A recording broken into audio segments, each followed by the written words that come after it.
வணக்கம், this is Jeeva from Jeeves Locks. நாங்கள் எல்லாரும் ஃபேமிலியாக திருநெல்வேலி மாவட்டத்தில் இருக்க தோரணமலை முருகர் கோவிலுக்கு போயிருந்தோம். அதை பற்றின விலாகை தான் இந்த வீடியோவில் ஃபுல்லாக நம்ம பார்க்க போகிறோம். அம்பையிலேருந்து இங்கே 24 கிலோமீட்டர். அங்கே குளிச்சு முடிச்சுட்டு கண்டினியூஸாக இங்கே ட்ராவல் பண்ணிட்டோம். திருநெல்வேலியிலேருந்து இங்கே அரௌண்ட் 70 கிலோமீட்டர்ஸ் இருக்கும்னு நினைக்கிறேன். திருநெல்வேலி மாவட்டம் கடையம் பக்கத்தில் இருக்குது இந்த தோரணமலை.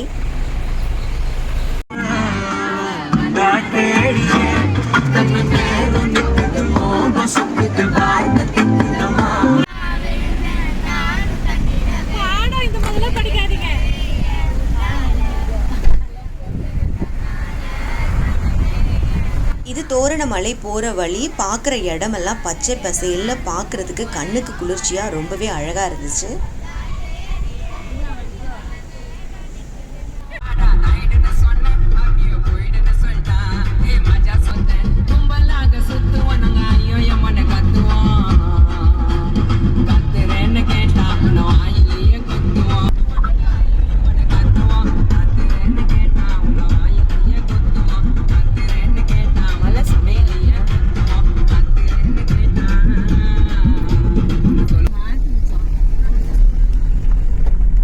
இந்த ஊரை சுற்றி அப்படியே மலை சூழ்ந்து இருக்குது. மலை மரங்கள் எல்லாமே அப்படி தான் இருக்குது. அப்படியே எங்கே பார்த்தாலும் பச்சை பசையில் காற்று, பயங்கர காற்று.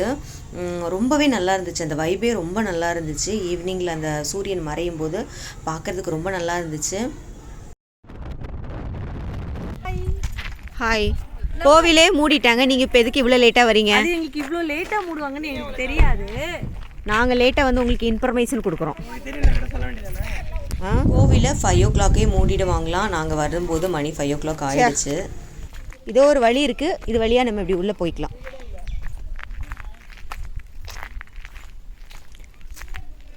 நிறைய மங்கீஸ் எல்லாம் இங்கே இருக்குது. காடு, நல்ல காடு. காலையில் 5 மணிலேருந்து 3 மணி வரைக்கும் தான் இங்கே ஓப்பனாக இருக்குமா. ஏன்னா ஃபாரஸ்ட் ஏரியா, அதனால் இதை வந்து க்ளோஸ் பண்ணிவிடுவாங்களாம். அதனால் நம்ம காலையிலே வந்துடணும். நாங்கள் தான் லேட் பண்ணிட்டோம். அதனால் கீழே ஒரு சாமி இருக்கான், அதை கும்பிட்டுட்டு கிளம்ப போகிறோம். நிறைய குரங்கு இங்கே இருக்குது. மேலே இருந்ததுலாம் கல்லெல்லாம் போடுது. ஆமாம்மா, இந்த குரங்கா? இது இந்த குரங்கு. இங்கே பார்த்தீங்கன்னா ரொம்பவே பழமையான ஒரு பெரிய அரச மரமா இது? இல்லை, அரச மரம் தான். அரச மரம் தான். ஆலமரம் தான் சின்ன இலையாக இருக்கும். இது அரச மரம்ல. என்ன கோயிலில் வேலை செய்யோ இது கூட தெரியல உனக்கு. நிறைய மரம் செம்மையாக இருக்குது இந்த பிளேஸை பார்க்குறதுக்கு. தோரணமலையில் நிறைய சித்தர்கள் இருக்காங்க. ஓகேவா? தோரணமலை ஸ்ரீ லக்ஷ்மியோட தனி சன்னதி இங்கே இருக்குது. அங்கே நிறைய மயில் இருக்குது. அதை நாங்கள் போய் பார்க்கலாம். ஓகேவா? மயில் சத்தம் போடுது பாருங்கள். நிறைய மயில் இருக்குது இங்கே. கூட்டமாக உட்காந்து மேய்ஞ்சிட்ருக்கு. வசி சவுண்ட் மேக் பண்ணாத. பார்த்தீங்களா? நிறைய மயில் இருக்குங்க. இந்த பக்கம் நிறைய மயில் மேய்ஞ்சிட்ருக்கு பாருங்கள், அழகா.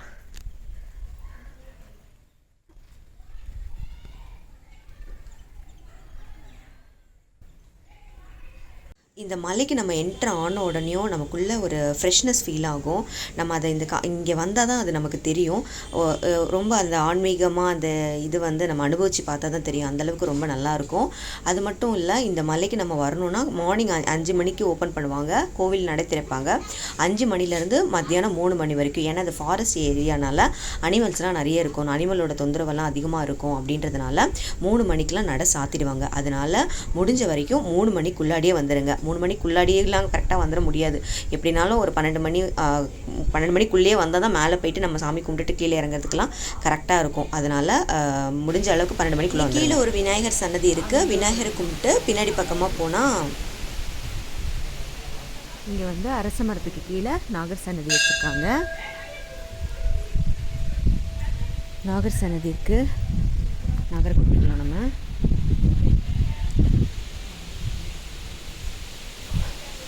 இங்கே மலையில் உள்ள காற்றை நம்ம சுவாசிச்சாலே, நிறைய மூலிகை உள்ள காற்று இந்த சுவாசித்தாலே நமக்கு அவ்வளோ ஒரு நல்லது. இங்கே தான் முருகர் இருக்கார். படியில் பார்க்கலாம். முருகருக்கு தனி சன்னதி இங்கே இருக்குது. ஒரு 10 படி ஏறி நம்ம முருகரை மேலே ஏறி போய் தரிசனம் பண்ணுற மாதிரி இருக்கும். முருகர் பார்க்குறதுக்கு ரொம்பவே அழகாக இருக்கார். சுற்றி சூழ மலைகளுக்கு நடுவில் இந்த முருகரை பார்க்குறதுக்கு ரொம்ப நல்லா இருக்குது. கீழேயே இந்த அளவுக்கு நல்லா இருக்குதுன்னா மேலே எந்த அளவுக்கு நல்லா இருக்குன்னு பார்த்துக்கோங்க. இங்கே பார்த்தீங்கன்னா மேலே என்னென்ன சாமியை பிரதிஷ்டை பண்ணியிருக்காங்களோ அந்த சாமிங்களோட பிக்சர்ஸ் எல்லாமே இங்கே இருக்குது. அது மட்டும் இல்லை, என்னென்ன விழாக்கள் நடத்தியிருக்காங்க அப்படின்றத பிக்சர்ஸ் எல்லாமே இங்கே வச்சுருக்காங்க. கோவிலுக்கு லெஃப்ட் சைடில் 2 சுனை தீர்த்தம் இருக்குது. இந்த 2 சுனை தீர்த்தத்தில் உள்ள தண்ணியை குளிச்சுட்டு ஈர துணியோடு தான் படியில் ஏறி போவாங்க அப்படின்னு சொல்கிறாங்க. குளிச்சுட்டு போனால் ரொம்ப நல்லது அப்படின்னு சொன்னாங்க. இந்த தீர்த்தம் எப்போவுமே வற்றாமல் இருக்குமா. இந்த 2 தீர்த்தம் மட்டும் இல்லை, மேலே இன்னும் நிறைய தீர்த்தங்கள் 64 தீர்த்தங்கள் இங்கே இருக்குது அப்படின்னு சொல்லப்படுது. இங்கே ஒரு கோவிலும் இருக்குது. தோரணமலை கன்னிமாரம்மன் சன்னதி இங்கே இருக்குது. அதுக்கு பக்கத்துலேயே தலவிருட்ச மரம் இருக்குது. அங்கே நிறைய பேர் குழந்தை வரம் வேண்டி நிறைய தொட்டில்லாம் கட்டி வச்சுருக்காங்க. அது பக்கத்தில் 2வது சுனை இருக்குது. இந்த மரத்துக்கு கீழேயே நாகர் பிரதிஷ்டை பண்ணி வச்சுருக்காங்க. அது பக்கத்துலேயே 2வது சுனை தீர்த்தம் இருக்குது. இந்த சுனை தீர்த்தத்தை உப்பு மிளகு எல்லாம் சுற்றி போட்டு அழுக்காக்குவாங்க போல இருக்குது. அதனால் சுத்தமாக வச்சுக்கோங்க அப்படின்னு கேட்டுக்கிறாங்க. நம்ம எல்லாருமே இந்த இடத்த ரொம்பவே சுத்தமாக பாதுகாக்கணும். இது பாதுகாக்க வேண்டிய ஒரு இடம். இதை நமக்காக தான் எழுதி போட்டிருக்காங்க. அதனால் முடிஞ்ச வரைக்கும் இந்த இடத்த நம்ம சுத்தமாக வச்சுக்கணும். இப்போ இந்த கோவிலை பற்றி ஒரு சின்ன ஹிஸ்ட்ரி பார்க்கலாம். திருநெல்வேலி மாவட்டத்தில் கடையம் பக்கத்தில் தோரணமலை இருக்குது. இந்த மலை உச்சியில் குகை கோயிலாக முருகப்பெருமான் கிழக்கு நோக்கி அருள் பாலிச்சிட்டு வராங்க. உலகத்தில் பாரம்பரிய சின்னமாக அறிவிக்கப்பட்ட மேற்கு தொடர்ச்சி மலை திருநெல்வேலி மாவட்டத்தில் கடையம் பக்கத்தில் தோரணமலை இருக்குது. அப்போதைய மன்னர் காசிவர்மனுக்கு தீராத தலைவலி இருந்துட்டு இருந்தது. அப்போது அகத்தியர் இந்த இடத்துல வச்சு தான் கபால அறுவை சிகிச்சை செஞ்சாராம். அப்போ அவருக்கு உதவியாக சீடராக இருந்தவர் தான் தேரையர். அவர் மூலிகை ஆராய்ச்சியாளராக அவருக்கு கீழே பணிபுரிஞ்சிட்டு வந்தார் அப்படின்னு சொல்லப்படுது. தேரையர் சித்தரும் இந்த தோரணமலையில் தங்கி இருந்து மூலிகை மூலமாக மக்களுக்கு மருத்துவ சேவை செஞ்சுட்டு வந்ததாக சொல்லப்படுது. இவரும் இந்த இடத்துலையே சமாதி நிலையை அடைஞ்சிட்டாராம். இவருடைய ஜீவ சமாதியும் இங்கே மலை மேலே தான் இருக்குது. அதுக்கப்புறமா முருகர் சிலை காணாமல் போய் பல ஆண்டுகள் இங்கே வழிபாடு செய்யாமலே இருந்திருக்காங்க. அப்புறமா இங்கே உள்ள ஒரு முதியவர் கனவில் முருகர் தோன்றி இங்கே இருக்கிற ஒரு சுனையில் தான் இருப்பதாகவும் தன்னை எடுத்து பிரதிஷ்டை பண்ணி வழிபடணும்னு கேட்டுக்கிட்டாராம். அதுக்கப்புறமா சுனையிலிருந்து முருகர் சிலையை எடுத்து இங்கே பிரதிஷ்டை பண்ணியிருக்காங்க. இங்கே நிறைய படம் ஷூட் எடுத்திருக்காங்களாம். டைரக்டர்ஸ் நிறைய பேர் வருவாங்களாம். இந்த கோவிலை நிர்வகிச்சுட்டு வர நாராயணன் அப்படின்றவர் அந்த டைரக்டர்ஸ்க்கெல்லாம் நல்லா ஹெல்ப் பண்ணுவாங்களாம் ஷூட்டிங் எடுக்கிறதுக்கு. அதனால அதுக்காக பணம் கொடுப்பாங்களாம். பணம்லாம் வேண்டாம். இந்த கோவிலை பற்றி உங்களோட படத்தில் சொல்லுங்கள், தோரணமலையை பற்றி, தோரணமலையில் உள்ள முருகரை பற்றியும் உங்கள் படத்தில் சொல்லுங்கள் அப்படின்னு சொல்லி அவர் கேட்டுப்பாராம். இங்கே படமாக்கப்படுற படங்களில் டைரக்டர்ஸ் ஒரு சின்ன சீன்லேயாவது தோரணமலையும் தோரணமலையோட முருகரையும் மென்ஷன் பண்ணாமல் இருக்க மாட்டாங்களாம்.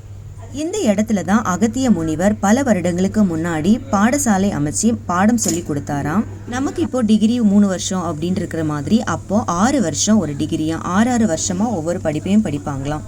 மருத்துவ கண்டுபிடிப்பை கண்டுபிடிக்காத பல 100 ஆண்டுகளுக்கு முன்னாடியே அகத்திய முனிவர் கபால அறுவை சிகிச்சை செஞ்ச இந்த இடத்துக்கு நம்ம போயிட்டு இந்த சுனை நீரில் குடிச்சிட்டு முருகரை வழிபடுவதனால நம்ம உடம்புல இருக்க நோயும் தீரும் அப்படின்றது இங்கே உள்ள நம்பிக்கை. நீங்களும் திருநெல்வேலி மாவட்டம் வந்தீங்கன்னா இங்கே உள்ள சுனை தீர்த்தத்தில் குளிச்சுட்டு இங்கே உள்ள முருகரை தரிசனம் பண்ணிட்டு போங்க. இந்த வீடியோ உங்களுக்கு பிடிச்சிருந்தா மறக்காமல் எங்கள் சேனலை லைக் பண்ணுங்கள், ஷேர் பண்ணுங்கள், சப்ஸ்கிரைப் பண்ணுங்கள். இந்த மலையை பற்றி உங்களுக்கு தெரிஞ்ச இன்ஃபர்மேஷனை மறக்காமல் எனக்கு கமெண்ட் பண்ணுங்கள். தேங்க்ஸ் ஃபார் வாட்சிங்.